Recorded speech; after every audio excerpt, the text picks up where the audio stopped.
It's time for the Voice of Reason podcast.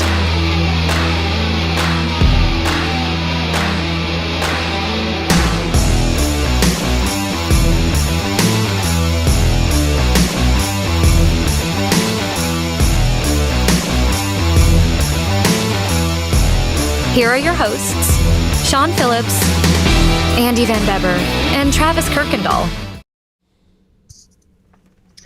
And ladies and gentlemen, thank you all so very much for joining us this evening as my good friend, Mr. Andrew J. Van Beber, and I get to talking about the inauguration. Wow. Welcome to the revolution, right? Yes, I feel like we are kind of come full circle on from when We first this started. show had started, and now here we are. 4 years ago. The Biden torch has officially been passed. It has been passed, and along the way, he kind of forgot what route he was walking, and Trump also tripped a couple times trying to get to it. But the torch has officially been passed. Inauguration day has come and went. And so before we kind of get into some of the nitty gritty, one of the funniest things of the day to me was, do you know who Theo Von is, comedian? Yeah, right. Podcaster? Yep. So Theo Von is kind of known for his just outlandish, back in third grade I knew this guy and he did this and this. Back in high school I knew this. It's just always kind of super outlandish, always very funny. Well, today there's video footage of him at the inauguration. It's just middle of the inauguration. He is sitting in a chair and the chair breaks and he falls backwards into Logan Paul's lap.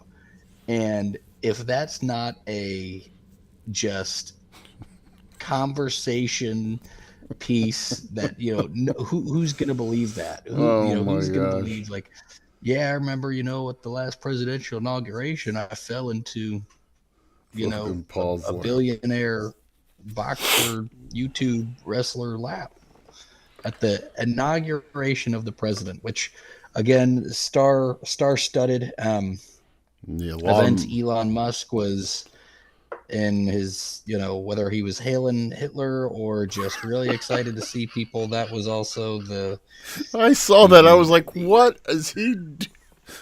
Whoa. Yeah, that's great.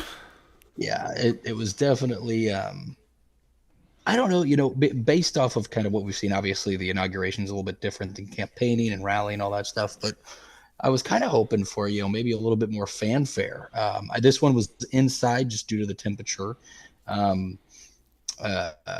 which was also felt here in Missouri. I don't know about you, but today was a very nippy one, and tomorrow's supposed to be colder. I've been told that the school is on alert. It might not be a snow day, but it might be a too cold to have a school day. I don't know. I don't think that's going to happen, but I tell you what, this is what they call it. This is one of those El Nino years where the weather pattern is just really sporadic and more moisture and more downdraft from. My brother in Panama City Beach, they're under a winter storm watch. Panama City Beach, Florida, they're under a winter storm watch, and they're supposed to get anywhere from 3 to 5 inches of snow tomorrow in Panama City Beach, Florida.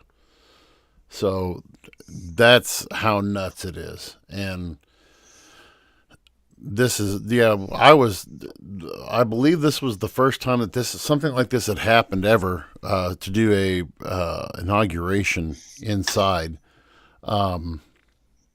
One might, I was just taking back a note in history, back when William Henry Harrison was inaugurated, it was raining and it was below, it was one of those cold rains.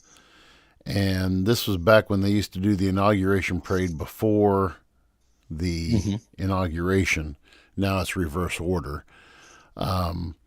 But Harrison refused to ride in the carriage, and he walked the entire parade route in the rain in just his top coat. And he gave And then he died 30 days 31 days he died 31 days later from pneumonia. Die of, pneumonia or something. Yeah, he died 31 days later from pneummonia because he wanted to be the president of the people. He was one of our 2 Whig presidents, and I'm going to be out there with the people shaking hands and walking in the rain. And, it was, I'm sure it had all good intentions and everything, but yeah, but this time I guess, someone tried to kill him a couple weeks ago, so might as well not try to let him die of pneumonia. Why, to me, I think people would have braved the cold anyway, and I don't know whose call that was. Sure. I'm just curious as to whose call that was to make to do that. So anyway, I look at it as how many people had flights and hotels booked and all that jazz just to. Well, they did open up Capital One Center, which I guess is where that's where the Washington Wizards play at, and that's like the big convention center there in D.C. And so they opened that for basically everybody who had tickets to the inauguration. They provided to watch on a screen or something. Well, they had the big jumbotron and everything like that, and I was watching a couple of feeds, and I saw one feed. I think it was from CNN where they were going back and forth between that, and and they ended up just having a full day rally out of it, I think, and because Trump went there to address them, and he signed his first of his executive orders there too. So, and then he signed the rest of them back at the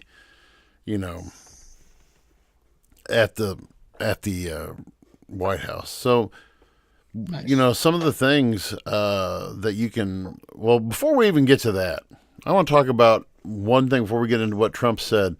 What good old Joe did the last hours of his presidency, besides fall asleep at the inauguration address. Are you talking about the family pardon? Yeah. So Joe issued really not only for his family, but also and he's not the first to do this, but a number of preemptive pardons for basically anybody who were critics of President-elect, members of his own family, basically shielding people against retribution from Donald Trump if it happens. I was just scrolling down through here. One of them was Anthony Fauci, the God, yeah. Who was the I can't find it. The former vice president under Bush, Dick Cheney's daughter, who was on the January 6th committee. Liz Cheney? Liz Cheney, he issued one for her. He issued one for, here's the one for Fauci. But he basically said, this is a statement from Biden. He said, the issuance of these pardons should not be mistaken as an acknowledgement that any individual engaged in any wrongdoing, nor should acceptance be misconstrued as an admission of guilt for any offense. Our nation owes these public servants a debt of gratitude for their tireless commitment to our country. So, with these then you go down to all the pardons that he issued to his family. To his brothers, his sisters. I forgot who all. I can't find that, but I mean, other than his son and all this stuff and everything, I was just like, that's pretty extensive. And of course, everybody was criticizing Biden for doing that, and that when he once pledged that I'm not going to issue a pardon for my son, but now he just, here you go, here you go. I mean, I get the whole thing of saying, okay, well, we're going to protect these people because they were good public servants and all that, but also, I don't know if these people are just that afraid of Donald Trump that he's going to But one of the executive orders that Donald Trump said that he was, the Justice Department wasn't going to be used for, he was going to depoliticize the Justice Department, not use it as a political weapon. So take what you want to from that. Whether that means he's going to, stand by that or not, it's really, I think it's really still up for interpretation. Oh yeah, 100%. So, so what stood out to you? Let's go ahead and get into the actual inauguration. Then, what stood out to you about the inauguration, or some of the things that Trump said? We'll just go kind of through some of the list of the things that he said. Yeah, from start to finish, I actually felt like it was a fairly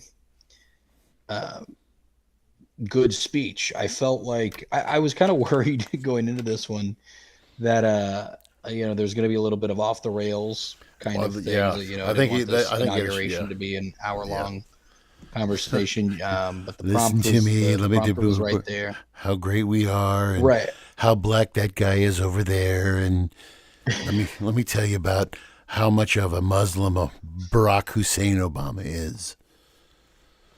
Yeah. No, I like legit. Like that was kind of my worry of how this, was going to go, and I felt like, I listened to the speech. It was anywhere from 25 to 30 minutes, right? From start to finish. Obviously, all the fanfare, but some of the things we had kind of talked about that stuck out. Some of the ones that I was just surprised were like addressed during this part. Was how the Gulf of Mexico will become the Gulf of America. He's already signed the executive order for that, so that's already happened.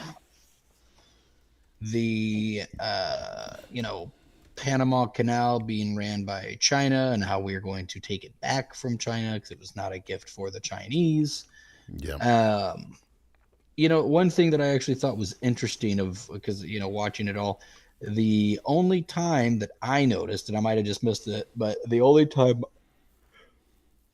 I noticed that Biden and Kamala clapped was when he made the announcement that we will be actively working on sending Americans to Mars. Yep. And that's also when what's his name, SpaceX boy was back there going. Elon was, all very that's happy. When we thought he had his Hail Hitler's going on. Giddy. Yeah, no, it was. But like I said, I was pleasantly surprised with just how it was kind of to the point.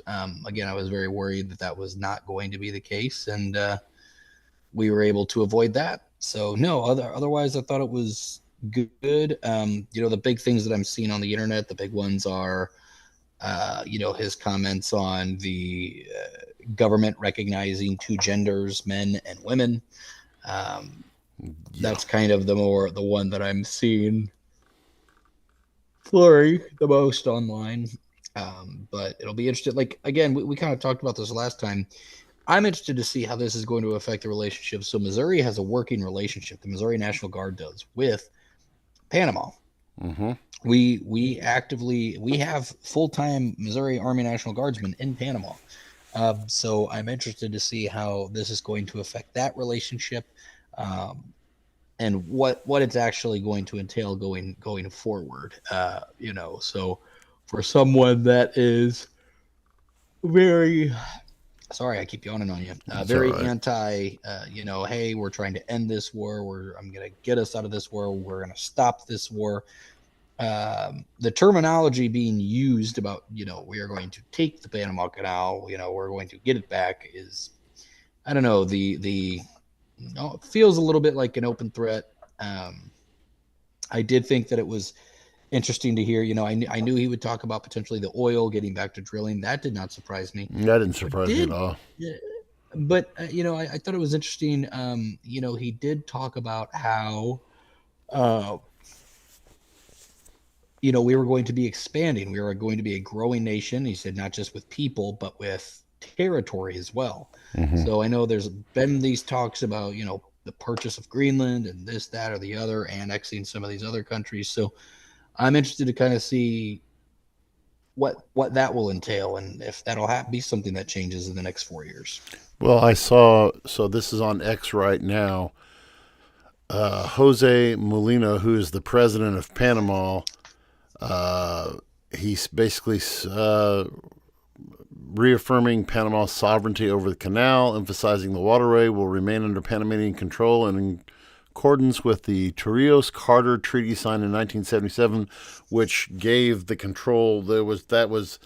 We had a 90. Let me just back up just a little bit about the history on that Panama Canal too. So when that was built, and that was kind of one of the stretches that Trump said, I caught that on the fly because I've taught the Panama Canal for years.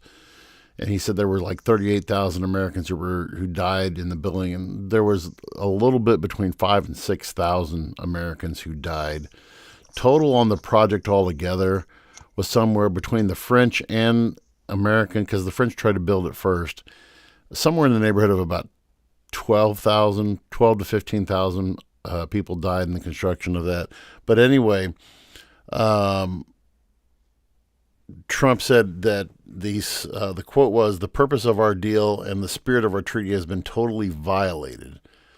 He said the waterway should have never been given away, and that American ships are being severely. His quote was, "American ships are being severely overcharged and not treated fairly." And then he said China is operating the Panama Canal, and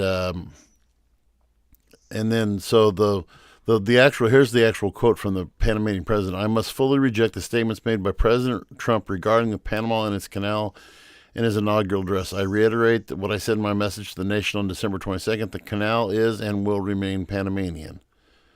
And then there's a picture here of the Panamanian residents outside the American embassy in Panama City, Panama, burning an American flag.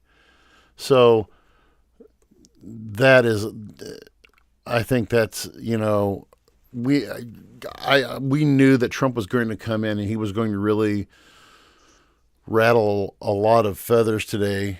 He signed a slew of, executive orders. But one of the other things that he mentioned before getting the executive orders, one of the things that he started out from the beginning, and he said that the golden age of America begins right now. We know that that Trump is full on, America first, and that's going to be his, that's going to be his agenda. That's going to be his thing. He said during every single day of the Trump administration, I will simply put America first. Okay. And to me, the balls that Trump had with Obama and with Biden right there in the room, how he just rails on both of them about the quote unquote decline that America went through. Another one of his, we're going to be flourish and be respected again around the world. Okay, to me, that's an implication that under the past administrations, we're no longer, and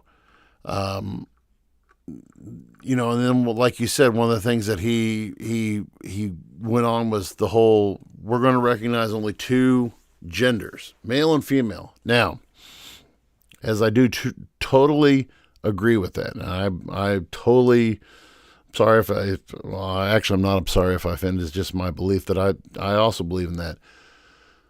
But I also still believe in the rights of individuals under the 14th Amendment to do whatever the heck they want to do. If they want to say, hey, I'm this and I'm that, okay, great, you do that. But now Trump's going to say, okay, whatever it says on your license, that's what you are. Whatever you biologically are identified as, that's what you are. And,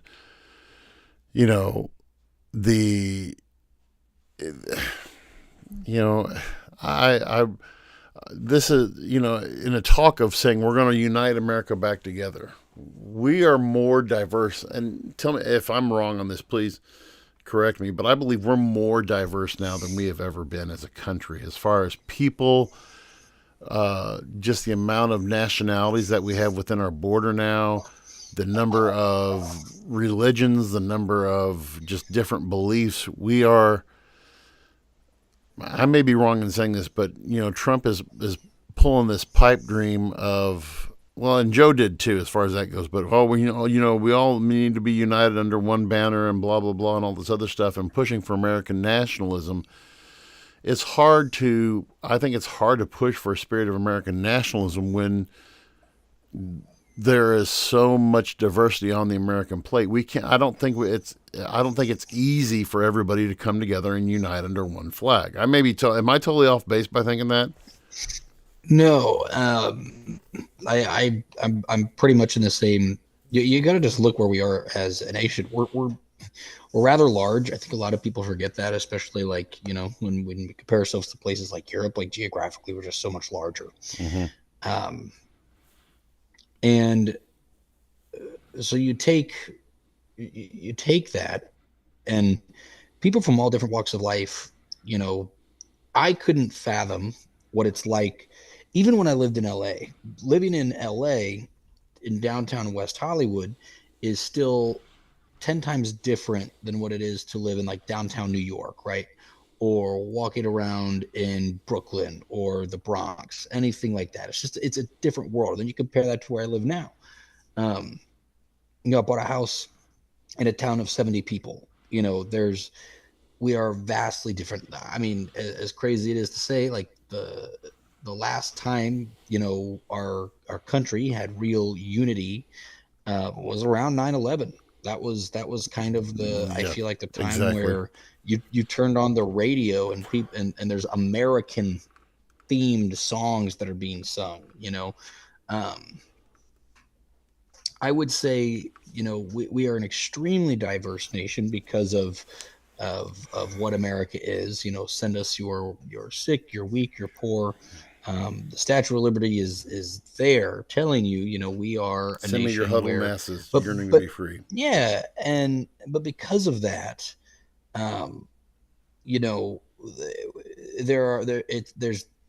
there's always going to be the you versus me mentality of a lot of these people, just because that's just that it is what it is. When things change, when things are new, people get uncomfortable, they get unfamiliar, and it's not that because people are necessarily inherently bad. It's just it's different. Like my life experience is can be vastly different from the person that lives down the street from me, and some people's worldview on the United States. And I mean, just look at just a couple weeks ago when that guy murdered that healthcare CEO. And I felt like there was depending on what echo chamber you fell in, right, there was a large group of people saying that was a good thing. And that's terrible. So, and I think that's the other thing is with how we are today. So it's a little bit different. So I would go out on a limb and let's just say 30 years ago. 30 years ago. That's safe. Go back and you take a look at the echo chambers that people fell into. Right now we have you are able to access whatever you want at any given time. But beforehand, this is to kind of really generalize it, but echo chambers were, are you a Fox guy? Are you a CNN guy? Right. Are you a Larry King guy, or are you a Jay Leno guy? Mm-hmm. That is how people consumed media. You would literally get a newspaper. So you would be reading about what happened the day before. Whereas now we have access to everything within seconds of it happening. And so things just felt, when things were big, they felt bigger. There was, like, I'll even admit, like, now obviously now there's more viewership, but this is just my opinion, but the Super Bowls, right? This is, again, such a little thing. I feel like when I was younger, okay, in the 90s and the early 2000s, even mid 2000s, the Super Bowls just, they felt bigger. They felt bigger than they do now because there's so much other stuff going on. But back then it was just like, no, it was an event. It was everybody everybody, the world tuned in. Yeah, it's obviously still big now, and I'm sure they'll say, "Oh, the numbers are bigger than they ever were," but it just doesn't feel like it. And I could say the same thing for a lot of other things. There's just so much content, so much fluff for us to consume. And when people go into their own echo chambers, like, again, it's not a bad thing, but like, let's say you really like this one thing, that one thing is going to potentially consume your life because your algorithm, everything that you get yourself involved with, is just, that's what it's going to show you. And yeah, it just kind of feels a little bit like that. Another phenomenon that's really, you mentioned at the top of the broadcast how this is basically marking our 4th year we're in our 4th season of the podcast. But think about something else that's happened you talk about echo chambers, but in the last, so this phenomena of podcasting, podcasting has taken on, anybody, if two schmucks like us can do a podcast, anybody can do a podcast, And so, oh yeah, and you look at, we talked last week about, the claims that were made about the shooters at the New Year's Eve thing, and what was made, I forgot which podcast that was. That was the guy that Ryan, the podcast that Travis usually watches and we usually get clips from and stuff like that. Oh, is that Sean Ryan? Sean Ryan, yeah. Is his name? So, yeah. But there's a lot of different, there's things like that we, there's a lot more, the landscape has changed. I've done this a lot on this show, is just to say what it looked like when I taught 27 years ago as a rookie teacher in 1997 compared to where we're at now. Man, to say, when 9/11 happened, it was turn the TV on and then, that's what you had was either, like you said, CNN and Fox Fox News was still in its infancy, and it was, yeah. So it depends, it's I'm glad that Trump made this initial statement of saying, okay, we're going to protect any kind of censorship and free speech. Okay, I want you to stand by that. And continue to if people are going to criticize you, if you're going to have, you can't have it both ways. You can't next week start saying you're fake news and you're fake news. And okay, you've got to let CNN do their thing. You've got to let NPR do their thing. You've got to let Fox do their thing, And, when I also looked at it, I saw Tucker Carlson was at I don't know if you saw him in any of the shots or anything, but Tucker Carlson was there, Yep. And, when you have him there and then you've got Elon Musk there, the guy who owns X, and I guess. And Zuckerberg was there. No, yeah, Mark Zuckerberg was there too, and I think that Mark Zuckerberg was probably kissing the proverbial, Trump booty to say, I'm on board. Maybe I did go a little bit overboard during the COVID crisis and start, instead of just saying, hey, speak your mind what you think, because people are going to, like you said, find their echo chamber and dwell there, But some of the other things that Trump addressed, which has a lot of people, I want to read this quote. And Trump had claimed, one of the things that he had claimed was that the U.S. isn't or can't respond to climate emergencies. This was the quote he said. He said, "We have a government that has been given unlimited funding to the defense of foreign borders, but refuses to defend American borders, or more importantly, its own people. Our country can no longer deliver basic services in times of emergency. As recently shown by the wonderful people of North Carolina, been treated so badly in other states who are still suffering from the hurricane that took place many months ago, or more recently in Los Angeles, where we are fighting fires still tragically burned from weeks ago without even a token of defense. They're raging through the houses and communities, even affecting some of the wealthiest and most powerful individuals in our country, some of whom are sitting here right now. They don't have any home any longer. that's interesting. We can't let this happen. So when Trump's saying, that there wasn't any response to, or the lack of response to North Carolina, when you look back on that Biden said, called them, what do you need? Here you go. And then, there were the claims that, well, they're rationing water and that's why they can't get the fires put out in LA. Well, they can't find a way, from what I understand, they can't find a way to pump the water in LA to get enough of it. And that's why you're seeing all these.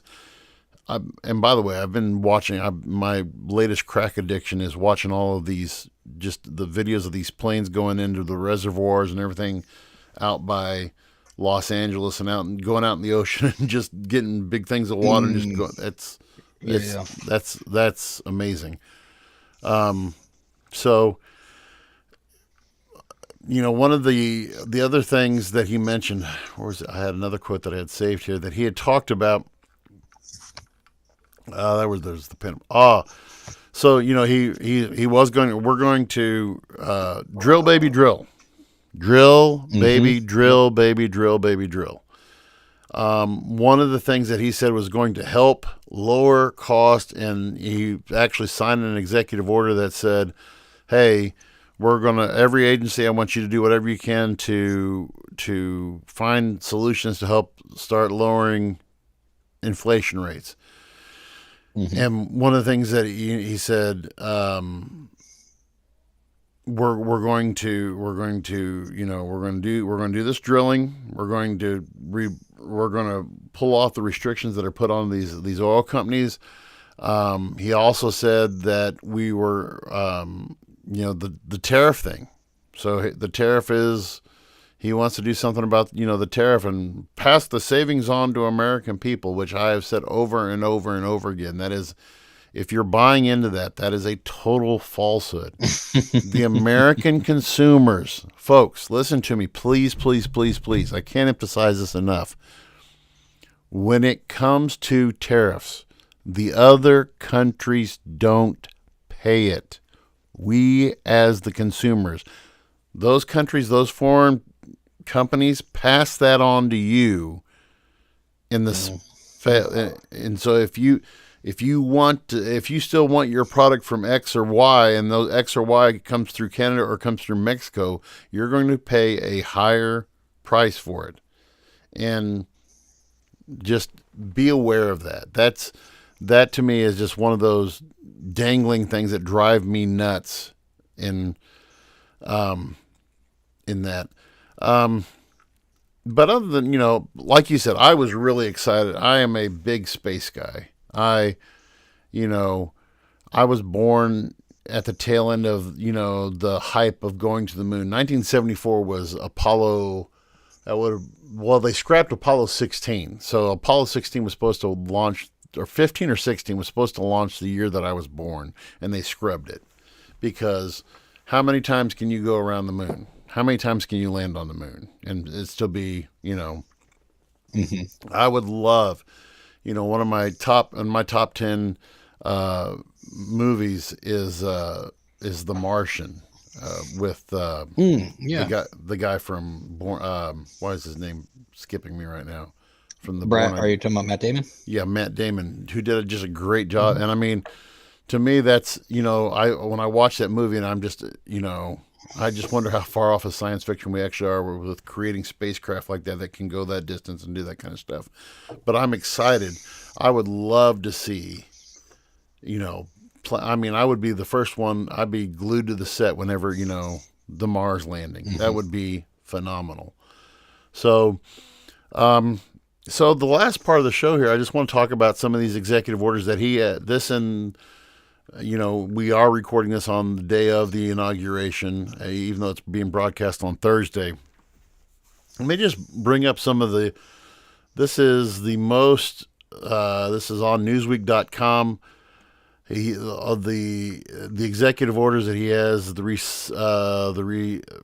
rescission of 78 Biden-era executive orders, regulatory freeze, preventing bureaucrats from issuing any more regulations until we have full control in the government, a freeze on all federal hiring except in the military, a requirement that federal workers return to full-time in-person work which basically is saying no more working from home, which that kind of frightens my wife a little bit because she deals in stuff that deals with federal money. So directing agencies to address Americans' cost of living crisis, withdrawing from the Paris Agreement, the Paris Climate Agreement, which he did.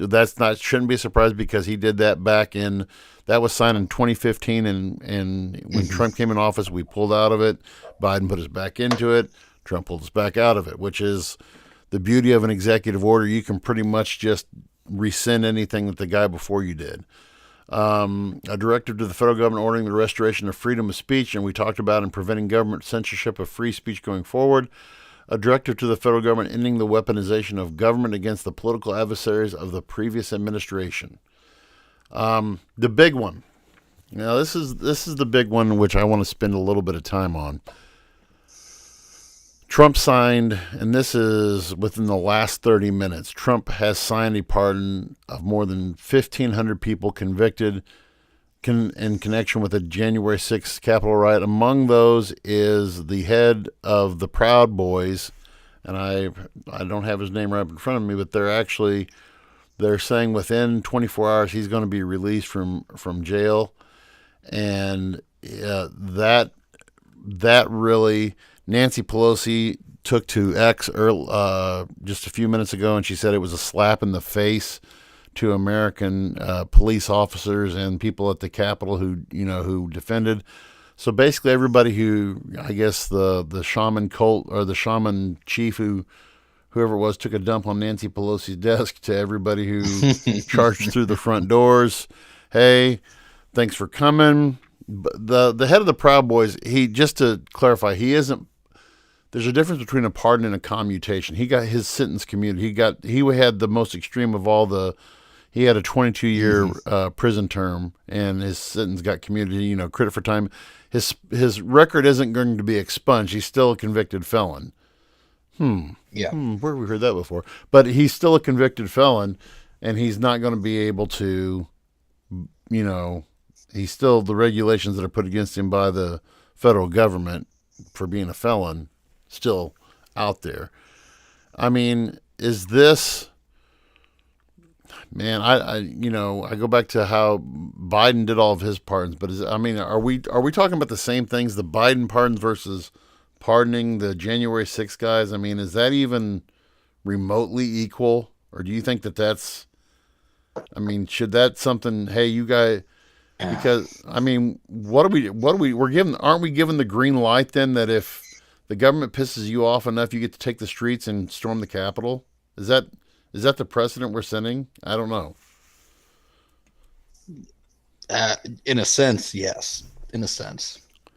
Yeah. Now, obviously, there definitely, as more and more information came out about the insurrection, there were definitely some individuals, yes, that deserved everything and then some that they received. However, there were other individuals that had nothing to do with being inside the Capitol, being around, were there for the march, that are doing prison time, that lost their jobs. So it's one of those tough things where, if you're gonna throw a blanket over the fire, like, understand, you might be saving a turd underneath that fire. So that was kind of one of my thoughts on the situation, is that I definitely think there were some people that were treated unjustly. Yeah. There have been a lot of podcasts that I've listened to about it, but I'm with you. There's definitely what happened was wrong, and right. And those that were punished rightfully so. Like, there are some instances where you need to set a precedent. Like, people are like, oh, it's unfair. They really didn't do anything. It's like, no. You don't understand. You have to make a point of emphasis on those kinds of things, so that way people don't do it. That's why I'm like, there's certain crimes, where I believe we should be, what people might consider fair or not fair, we should be harsher so that those things stop reoccurring. Because if we truly crack down, like, this might be a little off topic, but in the case of, first degree murder, the fact that people have the opportunity to get out after in some cases a decade, 2 decades. No, Right. like you decide that that's something you want to do, you go to prison for life. Henry Ruggs is about to get out of prison after, 3 years, and he killed a woman. He killed a Yes. woman. Yep. Regardless of whether it was an accident, he was intoxicated, drunk driving, and murdered a woman.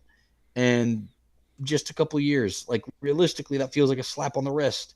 There Because was you take other individuals that are young, learning through, like, they're not likely thinking in that moment of time, I'll probably just, worst case scenario, I'll go to 3 years if I kill someone. Well, yeah, it depends on But who's still, in the that's White the House, precedent right? that's being set. So, but again, I know that was a little off topic, but circling No. back to this, it's, you have to set a precedent. You have to go, no, you fucked up. You were one of the first people to fuck up, and we are Right. going to make a point of emphasis to show that you are the example of, if you want to do this kind of shit, you want to do this, this is what happens. Now, again, I think that because of that, there were certain individuals that didn't have anything to do with anything, and they, like, individuals that just went on their little stroll on the inside of the Capitol, they still deserve to be punished, because absolutely, what are you doing? You breaking Like, and entering, yeah. you break it and enter, and I don't care if you were the first one in the door. Absolutely, you deserve to be punished. I still am on the side of, I think Ashley Babbitt was a fucking idiot. Okay. Yeah, getting shot in the I face. am Yeah. not on the she was some innocent. Yeah, no. She knew exactly what she was doing, Yeah. exactly where she was going, what she was trying to do. She was posing a threat. So the whole that she was just some innocent bystander that was murdered and for no reason. No, she is was also coming through wrong. that. She was coming through that window. She was coming through that window. Yeah. So I think that there's definitely precedents need to be set. But I'm glad that, for some people it might help out the situation in which they found themselves, but for others, no. Like, you do the crime, you should do the time. I think this circles back around to, Sean, what you said earlier about, I loved your term echo chambers, but what base of morality are we going to, when Trump says we're going to enter into a golden age and we're going to get things back right, okay, right by whose standards? Biden tried to make things right. By whose standards? And I think this is full circle of everything that we said so far tonight. We want to create a more perfect, the idea was to create a more perfect union. Okay. And, whether you said, like, somebody cheering when you kill a health insurance CEO, yay, whoa, well, that'll show him. Or now you're going to pardon a group of people who led the storm on the Capitol. Yeah, I'm with you. If you're just some schmuck who was, outside, you shouldn't. You're still within your constitutional right, because I've marched on the Supreme Court before to protest abortion. Yeah. Okay, that's well within my rights. But if I try to break in the door, you better cuff me and stuff me. Okay, and I don't think that when you set these questions as to whose morality now. My morality is affirmed whenever we say we're going to recognize two sexes, male and female. Okay. But the thing that even when I had you in class, one of the things that I've always taught is you have to recognize where one person's rights begins and another person's rights end. I can't go and impose a set of norms or values on you if they conflict with your rights or your beliefs. There's no ifs, ands, or buts about that. I believe, if I believe in, hey, we're not gonna teach these far off leftist things, which the whole whatever that project was that was trying to bring woke liberalism into teaching of history, whatever, I can't remember the name of that project right now, but stuff like that, But I'm also not going to, it's like I'm not going to force Christianity onto a Muslim. Okay. I'm not going to force. You're right. And I don't think that,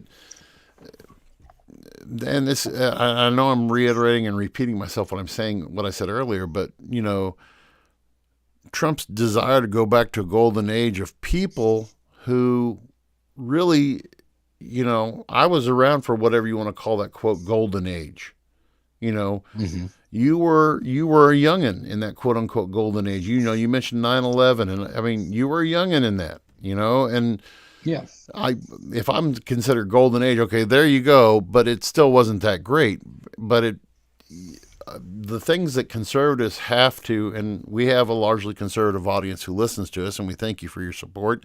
But one of the things that you have to say to the conservative audience is there's still 47% of the population that aren't conservatives, that are liberal, or maybe not even liberal, maybe moderates, like myself, who say, I can see this, but I also see your way as well.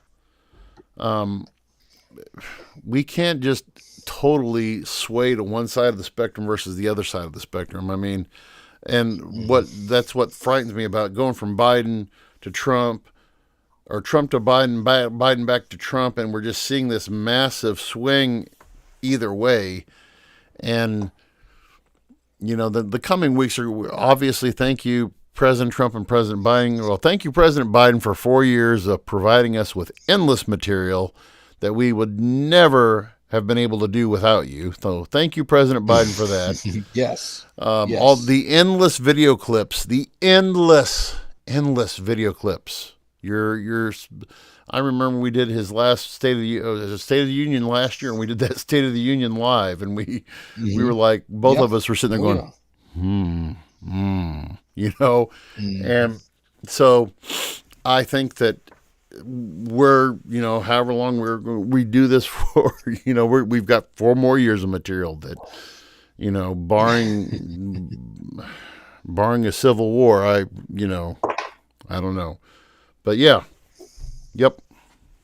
Good stuff. Yeah. Well, absolutely. To our friends, again, thank you all so much for being a part of this journey. And then as we continue to grow and as things continue to change, because I can assure you the next 4 years are going to be just as wild as the last 4. Crazy. It feels like this is a roller coaster that doesn't like to slow down. So, no, again, be a friend, tell a friend. You guys know where to find us. Week after week, and thank you all for being loyal listeners, and let's rock and roll and knock out these next 4 years of Donald J. Trump together. Trump. And we'll see you guys next time. Have a good week, guys. Thanks for listening to the Voice of Reason podcast. Check out our previous shows and clips on Facebook, YouTube, and TikTok.